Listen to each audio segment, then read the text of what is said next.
سب سے پہلے تو اب یہ سمجھیے کہ اس تسبیح کے معنی کیا ہے. پاکی بیان کرنا، تسبیح کرنا، اس کا مفہوم کیا ہے؟ اس کے ضمن میں میں چاہوں گا کہ پہلے اس لفظ کی اصل حقیقت کو آپ سمجھیں. سبح یسبح،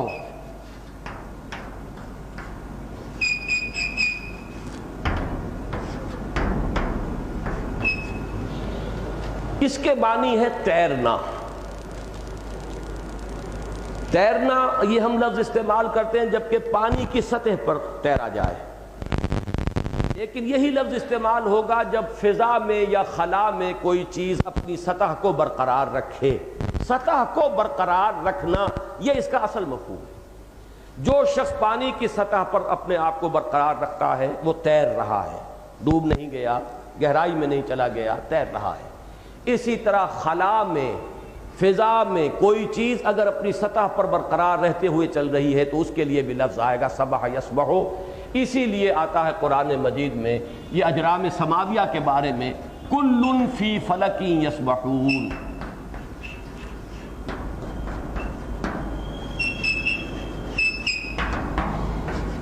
یہ سب کے سب، کل کا لفظ بہت اہم ہے. ہر چیز اپنے اپنے مدار میں تیر رہی ہے.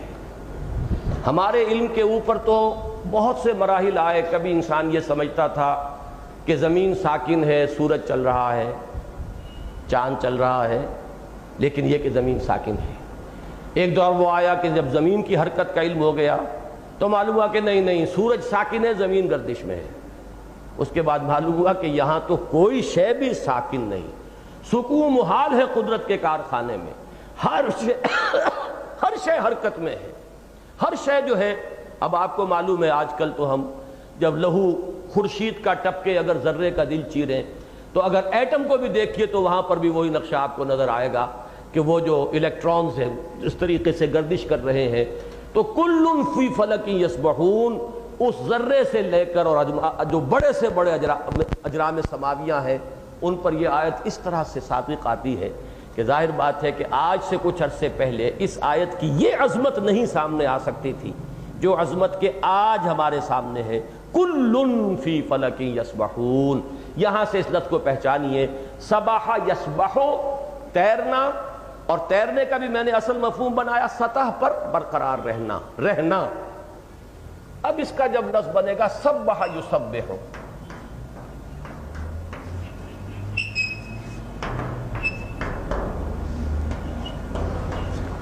یہ فعل لازم تھا، یہ فعل متعدی ہو جائے گا.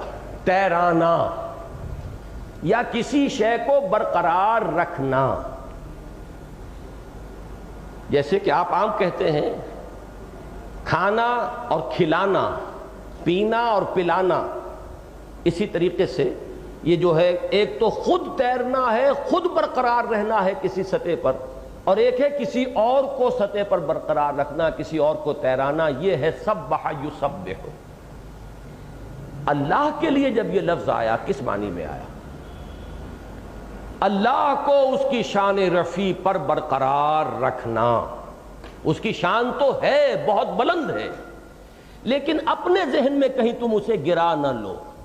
کوئی ایسا تصور اس کی ذات کے ساتھ وابستہ نہ کرو جو اس کی شان رفیع کے ساتھ مناسبت نہ رکھتا ہو. اگر تم نے یہ کیا تو تم نے گویا کہ اللہ کو گرا دیا، اللہ کو اپنے ذہن میں گرا دیا. اللہ کو اس مقام رفیع پر برقرار رکھنا یہ تسبیح ہوگی. اس کے کیا معنی ہے؟ اب مفہوم کیا ہے اس کا ہوا؟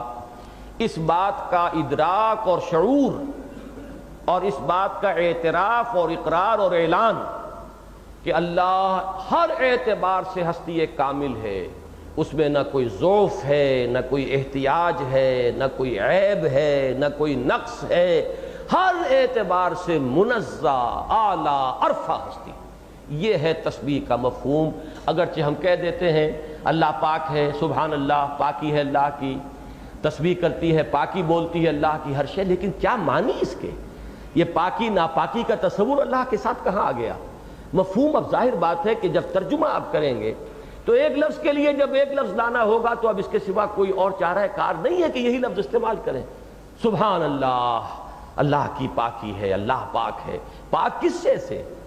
ہر ضعف سے، ہر احتیاج سے، ہر کمزوری سے، ہر عیب سے، ہر نقص سے اس کے کہیں کسی اعتبار سے کوئی کمی نہیں، کوئی تقصیر نہیں، کسی پہلو سے کوئی کمزوری نہیں۔ یہ جب تصور آئے گا، تنزیہ اسے کہتے ہیں، اللہ کو بلند اور بالا اور عرفہ سمجھنا ہر ضعف اور احتیاج اور نقص اور عیب سے، یہ ہے تسبیح۔ اب جب ہم کہتے ہیں سبحان اللہ سبحان اللہ سبحان اللہ، تو یہ در حقیقت جو ذہن میں تصور رہنا چاہیے وہ ہے جو میں نے ابھی عرض کیا ہے، اور یہ اس لفظ کی لغوی بحث سے بات سمجھ میں آئے گی۔ سبح یسبح تیرنا، سبح یسبح تیرانا، اللہ کو اس کے مقام رفیع پر برقرار رکھنا، اپنے ذہن میں، اپنے تصور میں، اپنے خیال میں اس کی ذات کے ساتھ کوئی ایسا وصف، کوئی ایسی صفت، کوئی ایسی کمزوری، کوئی ایسا عجز، کوئی احتیاج، کسی اعتبار سے کوئی کمی جو ہے اس کے تصور کو لاحق نہ کر دینا، یہ ہوگی تسبیح۔